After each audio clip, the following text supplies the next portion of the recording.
God will make a way where there seems to be no way. He works in ways we cannot see. He will make a way for me.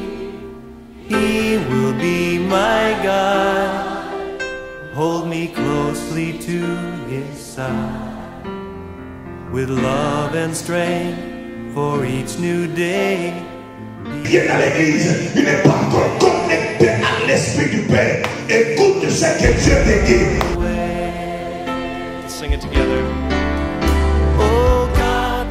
Père, étends ta main sur cette assemblée. Bénis cette assemblée. Envoie une parole qui va édifier, qui va fortifier ton peuple. Une parole qui va aussi délivrer ceux qui sont dans l'ignorance. Car tu as dit dans ta parole, mon peuple périt faute de connaissance. Manifeste-toi puissamment aujourd'hui. Que tout démon d'incrédulité, tu as dit dans cette parole que je te donne le pouvoir de renverser les raisonnements et de détruire les forteresses. Que toutes les forteresses de France soient détruites au nom de Jésus. Je renverse les raisonnements qui s'élèvent contre Dieu et je détruis au nom puissant du Seigneur Jésus-Christ ce qu'il peut faire. Et que la grâce soit sur tous ceux qui sont ici et tous ceux qui sont encore en route, qui vont arriver d'un moment à l'autre au nom de Jésus-Christ Nazareth. Amen. Amen. Asseyez-vous s'il vous plaît. Merci. Que Dieu vous bénisse. Je suis le docteur Salah Isomba, auteur du livre Va raconte ce que j'ai fait pour toi. Ceux qui n'étaient pas là dimanche. Je suis le responsable de cette assemblée, de l'assemblée. Le responsable du ministère Va raconte, c'est lui qui avait prononcé ces paroles. C'est Jésus le jour qu'il m'avait délivré. Amen. Et responsable de l'assemblée, l'église pentecôtiste chrétienne, le temple des nations qui est basé en Ventre Tropicane au Cameroun, dans la ville de Yaoundé. C'est le seul temple que je dirige au Cameroun. Un temple grand. Aujourd'hui, il y a culte là-bas, tous les jours, de lundi à vendredi, tous les jours il y a culte. Et c'est des milliers de personnes qui arrivent de part et d'autre pour adorer le Seigneur. Amen. Amen. Dieu a béni l'œuvre de mes mains dans ce pays depuis 2009, début 2009. Je suis reparti dans mon pays en 2008, décembre 2008, et je commence à prêcher pour élargir cette assemblée, élargir les tentes. Début 2009, où Dieu commence à se manifester avec un réveil puissant. Amen. Amen. Et avant cela, j'ai reçu le Seigneur en 92. Il y a cela 21 ans, nous sommes en 2013, n'est-ce pas? Il y a cela 21 ans que je prêche l'évangile. Avec puissance, avec miracle, les signes dont fait allusion la parole de Dieu, Marc chapitre 16, à partir du verset 16, allez dans le monde entier annoncer l'évangile à toute la création. Voici les signes qui accompagneront ceux qui auront cru. En mon nom, ils chasseront les démons. Moi, je crois à cet évangile. Parce que depuis 21 ans, je chasse les démons. Il n'y a aucun démon qui m'a touché. Depuis 21 ans, par mes mains, beaucoup de malades ont été guéris. Je dis bien beaucoup. Jusqu'au sida. On sait qu'ici en Europe, ou bien la science, pas seulement l'Europe, le monde entier, selon la science, nous dit qu'avec le sida, il n'y a pas de guérison. Mais avec Jésus, il y a la guérison. Amen. Parce que moi, j'ai des preuves dans mon ministère. Les gens sont venus étant déjà ce qu'on appelle à la phase finale. Le sida a été détecté par les médecins eux-mêmes. Et lorsqu'ils sont venus au ministère, on a prié. Ils sont repartis.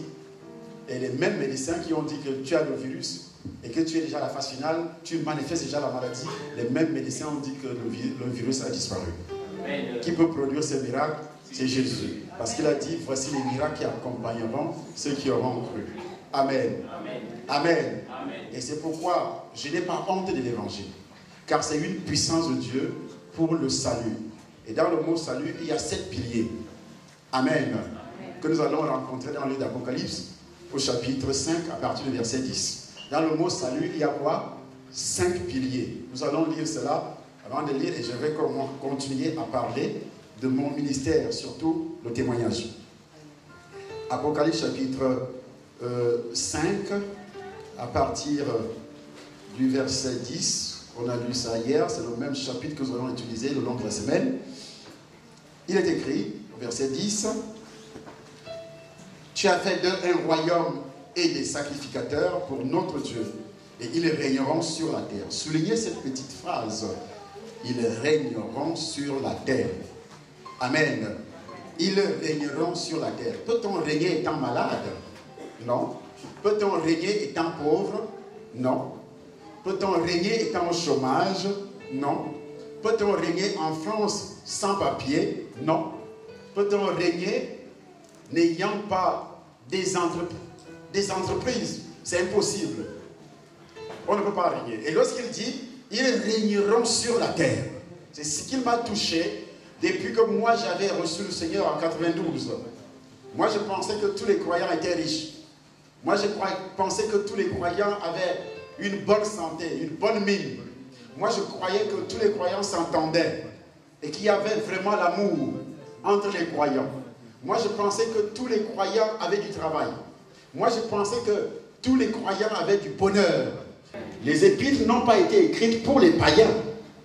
Ce sont les évangiles qui touchent les païens et les enfants de Dieu. Mais en ce qui concerne les épîtres, c'est réservé uniquement aux enfants de Dieu nés de nouveau qui ont reçu le Saint-Esprit de Dieu. Amen. Nous lisons Éphésiens chapitre 6, verset 12. Quelqu'un peut lire? Je dis au nom de Jésus. Oui. Éphésiens 6, verset 12. Non, ce n'est pas contre des humains que nous devons lutter, mais c'est contre des esprits, des forces très puissantes qui ont... Là, c'est la traduction du monde nouveau. On parle du monde nouveau, ça c'est le français courant peut-être. Là, des mondes puissants, je veux une autre traduction. Je lis au nom du Seigneur. Oui. Car nous n'avons point à combattre contre le sang et la chair, Oui. mais contre les principautés, contre les puissances. Ça commence par les principautés. Je veux une autre traduction. Oui, maman.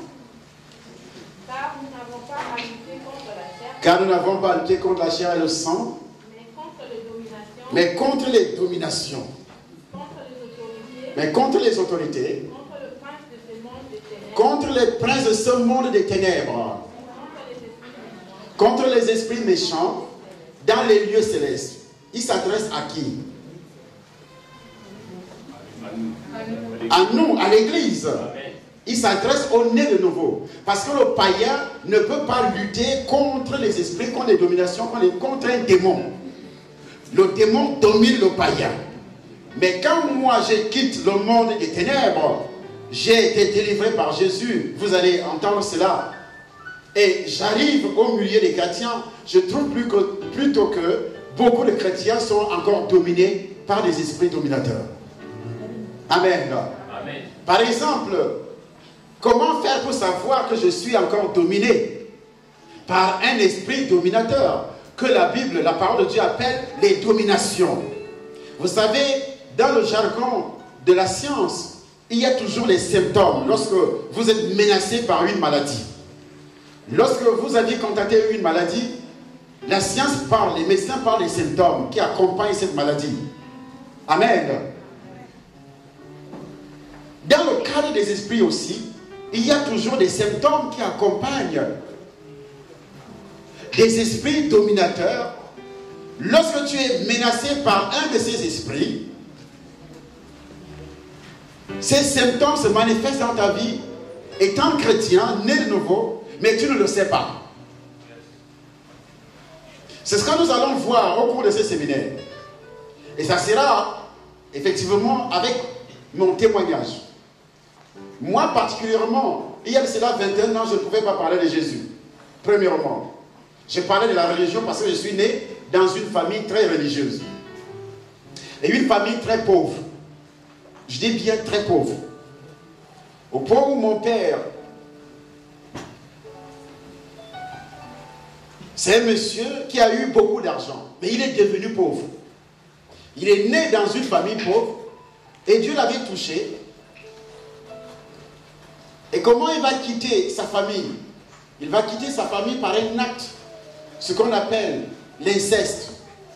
Mon grand-père paternel C'était un monsieur qui avait plus de 15 femmes, 20, je ne sais même pas. À l'époque, les Africains se mariaient même aujourd'hui. Ce n'est pas seulement à l'époque. Il y a beaucoup d'Africains qui ont légalement beaucoup de femmes, 15, 20, 30. Mais mon grand-père avait vraiment beaucoup de femmes. Alors l'une de ces femmes était plus jeune que mon père qui était son fils. Est-ce que vous me comprenez? Amen. Sa dernière femme était plus jeune que mon père qui était le fils de la première femme. Mon père était le fils de la première femme, mais la dernière femme de mon grand-père qui était le père de mon père était plus jeune que mon père. Vous comprenez maintenant? Qu'est-ce qui va se passer? Mon père, étant jeune, 21 ans, 22 ans, commence à avoir des relations intimes avec cette femme qui est la femme de son père. Amen. Il commence à faire quoi? Avoir des relations intimes avec la femme de son père, jusqu'à avoir un enfant. Quand on sait que dans la parole de Dieu, selon 1 Corinthiens chapitre 5, Amen, vous pouvez lire ce qu'on appelle l'inceste. Ça entre dans la famille, c'est pour détruire la famille. Mais on ne le sait pas. Lorsqu'on est chrétien et que les enfants tombent dans le domaine de l'inceste, on doit comprendre qu'il y a un démon, un esprit dominateur qui domine ta famille pour détruire ta famille. Pourtant, tu es chrétien. Les enfants commencent à commettre l'inceste entre cousins, cousines. On le dit dans la parole de Dieu, nous allons lire 1 Corinthiens chapitre 5. Quelqu'un doit être toujours prêt à lire. Avec moi, vous allez lire la Bible jusqu'à se fatiguer. Amen. Parce que si tout ce que je dis n'est pas prouvé par la Bible, ça devient mensonge. Oui, maman. À partir du verset 1er.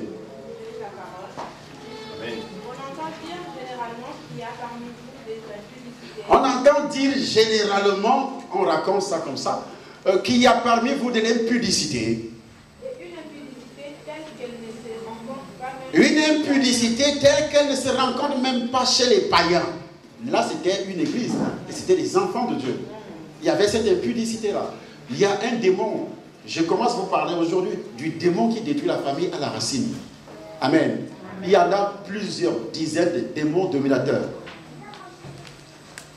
Mais à partir d'aujourd'hui, en m'écoutant, fais toi-même le discernement. Que si j'ai des problèmes aujourd'hui, il y a un signe qui l'a touché, ça me concerne parce que j'ai vu ça dans ma famille, ou bien je continue à voir ça dans ma vie jusqu'à présent. Amen. Amen. Parce que si tu es venu ici ce soir, c'est parce que tu es venu chercher quelque chose. Amen. Amen. Amen. Oui. C'est au point que l'un de vous a la femme de son père. C'est au point que l'un de vous a la femme de son père. Mon père a fait ça. Il sortait avec la femme de son père. Et vous êtes enflé d'orgueil. Et vous n'avez pas été plutôt dans l'affliction. Il s'agit des chrétiens nés de nouveau, persévérant dans une église. C'est-à-dire, il y avait des liens dans la vie de ces chrétiens, dans la vie de ces hommes, des enfants de Dieu, qui ne leur permettaient pas de vivre la sanctification, de vivre, d'avoir une relation étroite avec Jésus, sans passer par ces gens d'actes. Si tu regardes leurs origines, il y a eu des choses comme ça auparavant.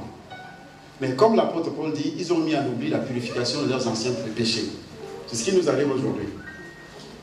Il y a un verset qui me chagrine parfois dans la Bible parce que les gens s'accaparent de ces versets. Ils disent, il n'y a plus de condamnation. Hein? Il n'y a plus de condamnation pour ceux qui sont en Jésus. Ils s'arrêtent à ces niveaux.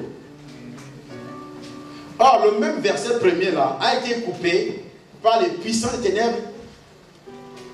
Ils ont utilisé les gens qui ont traduit la Bible. Ce verset a été coupé. Je vous avais montré un verset dans la Bible dimanche qui avait été coupé, n'est-ce pas? Je vais vous montrer un autre dans le livre de Romains chapitre 8, premier verset. Ce verset aussi a été coupé. Mais les gens citent parfois le même verset en disant il n'y a plus de condamnation pour ceux qui sont en Jésus. Ils s'arrêtent à ce niveau parce que ça finit à ce niveau. Pourtant, le verset continue. Oui. Lis la première version, maman. Je crois qu'elle a, puisqu'elle a une Bible dans son dans sa machine qui donne les versets, les originaux. Oui, maman. Romains, chapitre 8, à partir du premier verset. Romains 8, premier verset. Il n'y a donc maintenant aucune condamnation pour ceux qui sont en Jésus-Christ. C'est fini chez vous, non, maman? Ça continue, oui. Qui marche non selon la chair, mais selon l'esprit. Dans certaines Bibles, c'est fini. C'est fini dans la Bible de qui? Voilà, dans sa Bible, c'est fini. Ça s'arrête à ce niveau. Il n'y a donc aucune condamnation pour ceux qui sont en Jésus, et c'est fini. Pourtant, ça continue dans sa Bible et aussi dans ta Bible. Ça continue. Qui marche non selon la chair, mais selon l'esprit. C'est la suite du verset. Mais dans certaines Bibles, on a coupé. Et là, tout à l'heure, il dit, il n'y a aucune condamnation maintenant pour ceux qui sont en Jésus, puisque moi j'ai donné ma vie au Seigneur Jésus, il n'y a plus de condamnation pour moi. Amen. Amen. Amen. Amen. Dans la famille, lorsqu'il y a des problèmes d'inceste, même quand vous étiez petit, et que tu as eu à faire l'inceste, c'est-à-dire avec ton cousin, avec ton oncle, avec ta tante, il faut savoir une sentence que l'apôtre Paul prononce sur le verset 5, le chapitre 5, 1 Corinthiens chapitre 5, il prononce une sentence. Il prononce une sentence et cette sentence est valable jusqu'à présent lorsqu'on ne s'est pas repenti de ses actes. Même si on est dans le Seigneur, ça va te poursuivre. Qu'est-ce qu'il dit l'apôtre? 1 Corinthiens chapitre 5. Il dit, on entend dire qu'il y a généralement de l'impudicité parmi vous. Une impudicité qui ne se rencontre même pas chez les païens. Au point où l'un de vous a la femme de son père. La suite dit,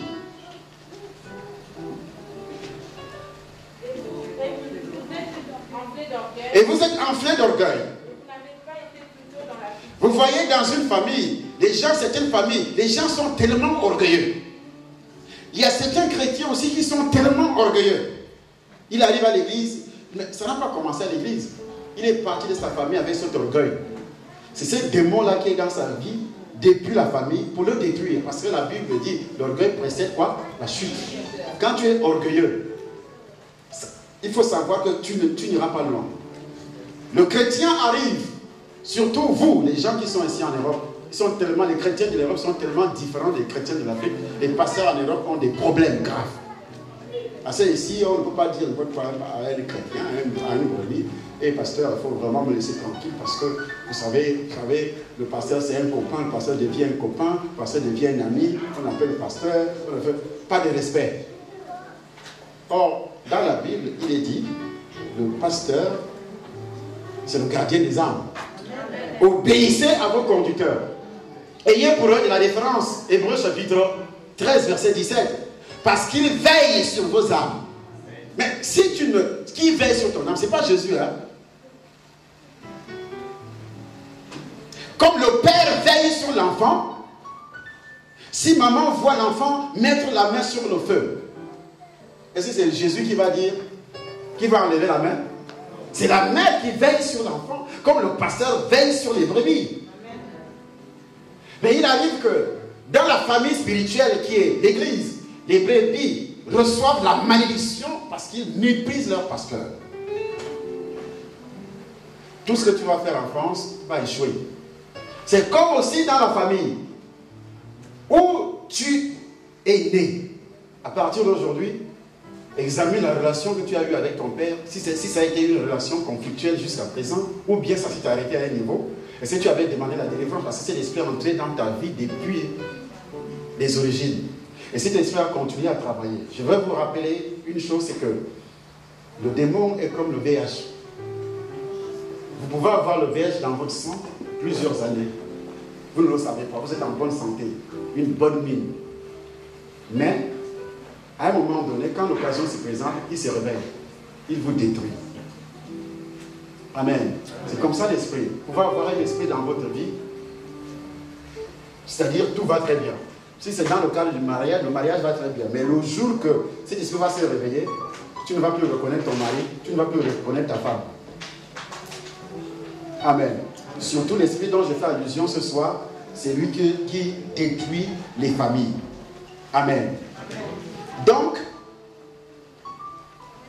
Il faut au préalable que toi qui es ici ce soir, tu as eu l'occasion de suivre cet enseignement, cette révélation. L'apôtre Pierre dit, ils ont mis en oubli, les chrétiens. Il ne parle pas aux païens, mais les chrétiens ont mis en oubli la purification de leurs anciens péchés. Parce que la repentance arrive d'un coup, mais la conversion arrive d'une manière progressive. On ne peut pas se convertir le même jour. C'est impossible. On peut se repentir d'un coup parce qu'on a entendu la parole de Dieu.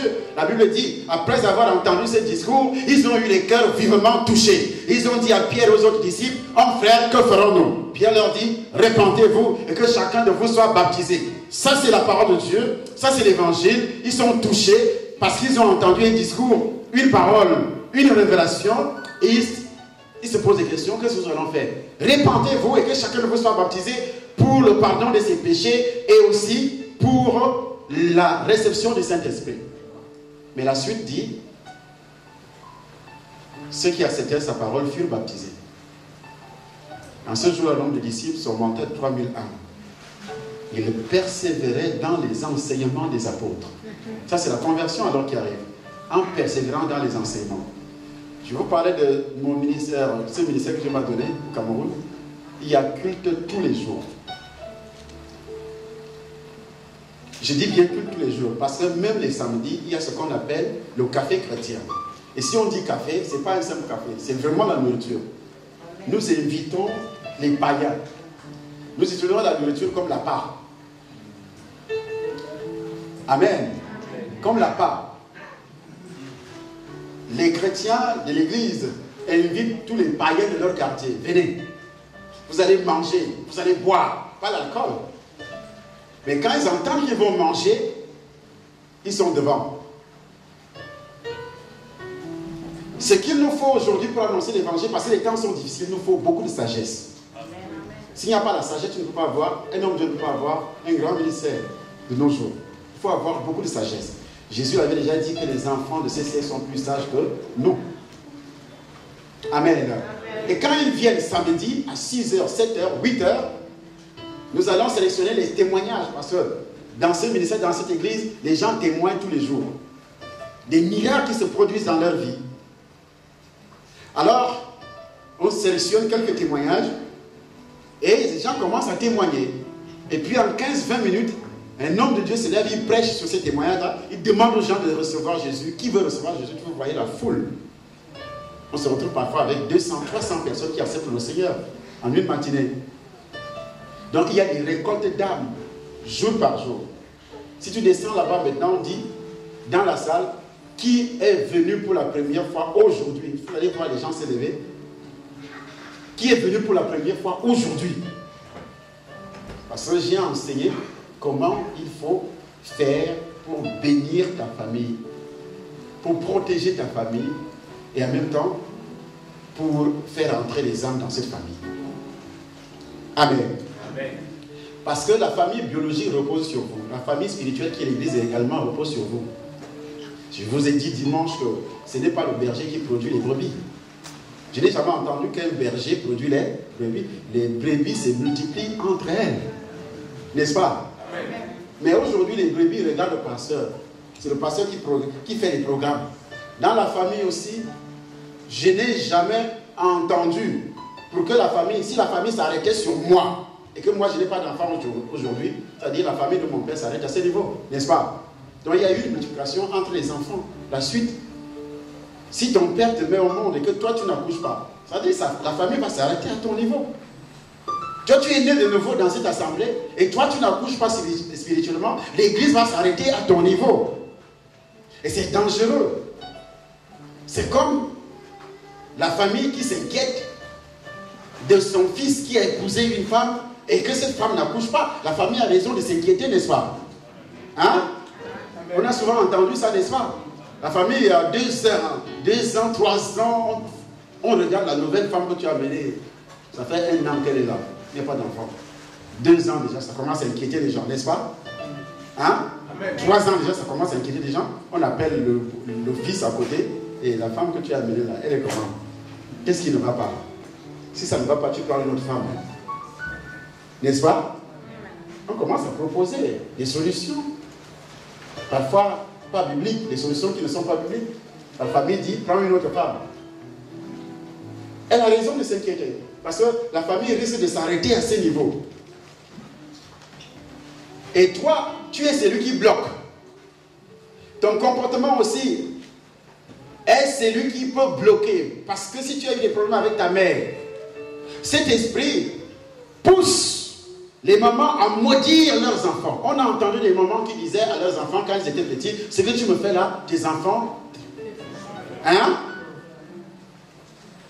Tes enfants te le feront aussi. Et pourtant tu prends ça comme des paroles légères. Hein? Or c'est des paroles de malédiction qui vont peser sur toi jusqu'en France. Si tu es parti du Congo, si tu es parti du Cameroun, tu arrives ici, tu as voyagé avec cet esprit qui avait reçu cette parole. Parce que c'est un ordre qui a été donné à cet esprit. Et l'esprit va te suivre avec l'ordre qui a été donné par un supérieur. L'esprit va te suivre jusqu'à ce jour, il est là. Il veille sur l'accomplissement des paroles qu'il avait reçues de ton supérieur, ton père ou ta mère. Et pourtant, tu arrives en France. C'est vraiment une terre bénie. Mais une terre bénie où toi, tu n'as rien. Quand tu t'engages à faire un petit truc, ça ne marche pas. Le papier que tu vas demander à l'administration française, ça ne marche pas, ça ne vient pas. Le mariage, ça ne vient pas. L'argent, ça ne vient pas. Tu commences donc à misérer. Au lieu de chercher la solution en Dieu, tu vas de nouveau chez les féticheurs. Tu vas de nouveau chez les guérisseurs, chez les marabouts. C'est ce qui se passe généralement. Donc, et aussi quand tu arrives avec ce fardeau de ton village, de ta famille, tu arrives en France, tu entres dans une église, tu as la grâce de recevoir Jésus, tu entres dans une église, tu deviens plutôt incrédule. Parce que cet esprit-là qui t'avait suivi depuis la famille va te pousser même à s'opposer au pasteur. Va te pousser, comme ta famille est divisée, tu viendras également ainsi, tu vas diviser l'église. Par des racontages. C'est pour ça que la Bible dit, nous n'avons pas à lutter contre la chair et le sang, mais contre les dominations. Qu'est-ce qui te domine? Pose-toi la question aujourd'hui. Qu'est-ce qui te domine? Quel est l'esprit qui te domine? Amen. Parce que tout ce que tu as, tout ce que tu reçois, tout ce qui se manifeste en toi aujourd'hui, ça ne va pas commencer aujourd'hui. Tu as une racine.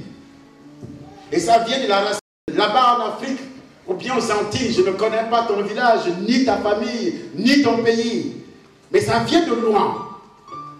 Et ça te suit jusqu'ici. Ça t'a suivi jusqu'à l'intérieur de ton foyer si tu es déjà marié.